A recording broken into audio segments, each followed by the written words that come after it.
Have you ever thought that maybe the answer to one of the biggest questions humanity has ever asked isn't, hidden out there in the cosmos, but it's actually part of your daily routine? Well, today we're going to explore how a few verses from the Qur'an use this simple, everyday stuff we do to answer that exact question. Really think about that for a second. What if the proof for something as massive as resurrection wasn't in some far-off galaxy or a crazy complex equation, but it was right there in the ground you walk on, the way you sleep, and the rhythm of your day and night? Okay, so a little context here is super important. These verses from Surah An-Naba, they were revealed to address people who were pretty skeptical about the whole day of resurrection thing. But here's the brilliant part. Instead of just a warning about something unseen, the argument totally shifts to the undeniable evidence we can all see every single day. And this, right here, is the core of the whole argument. It's a powerful, straightforward question. The logic is simple. If a creator can design the incredibly intricate world you live in, moment by moment, then surely that same creator has the power to bring life back from death. Makes sense, right? So let's actually dig into the evidence the text lays out. So the Qur'an presents 6 concrete, visible proofs, 6 pieces of evidence that are literally right in front of our faces, just waiting for us to stop and think about the power and the wisdom behind them. Let's break them down one by one. The very first proof starts right under our feet, the earth itself. The Arabic word used is mihada, and this is fascinating. It doesn't just mean earth. The word implies a surface that's been intentionally spread out and made smooth for us, almost like a bed or a cradle. It's designed from the ground up to be a place of comfort and stability. The second proof, it's an absolutely brilliant analogy. The mountains are described as a watada, which basically means stakes or pegs. Look at this comparison.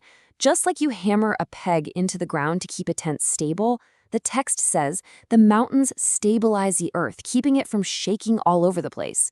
It's this incredible image of divine engineering.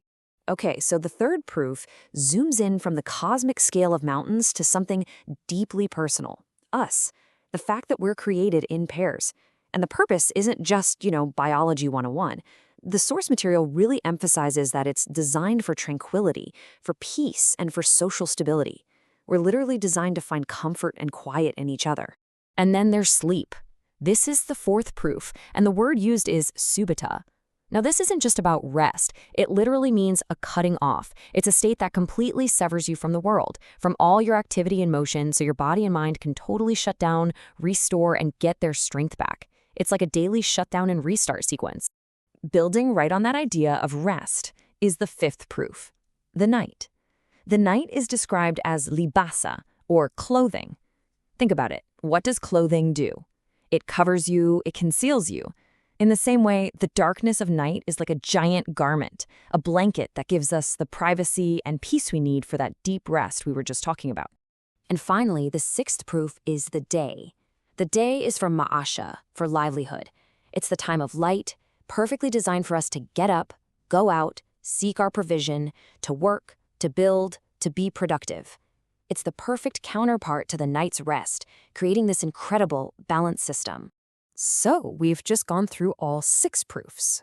But so what? What's the ultimate point of laying all this evidence out? Well, it turns out there's this really profound 2-part intention behind this whole divine architecture. Okay, so first, it's about establishing proof of sheer power.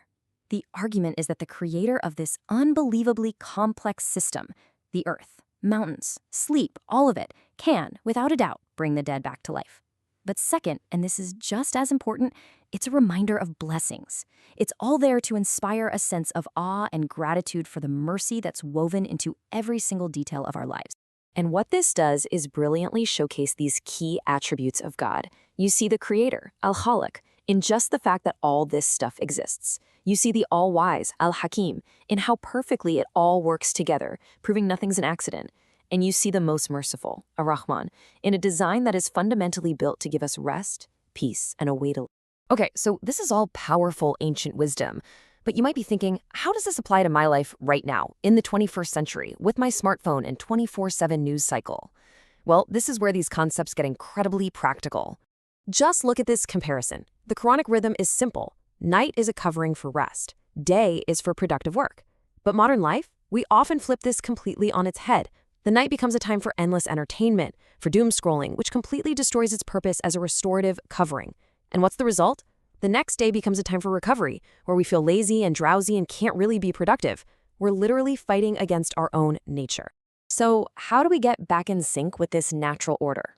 The wisdom here is actually pretty simple. It's about letting the night really be that covering, by sleeping early, by turning off the lights and embracing the darkness.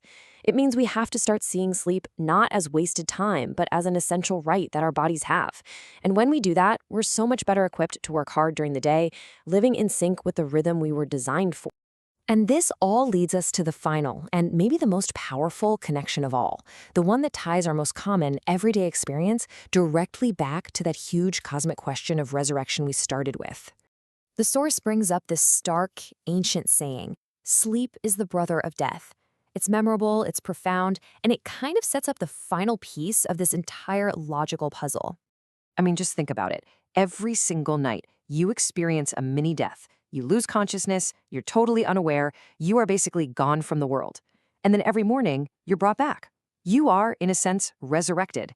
The ability to wake up is a daily, personal, undeniable proof that the one who brings you back to life every single morning can definitely bring you back to life after your final sleep.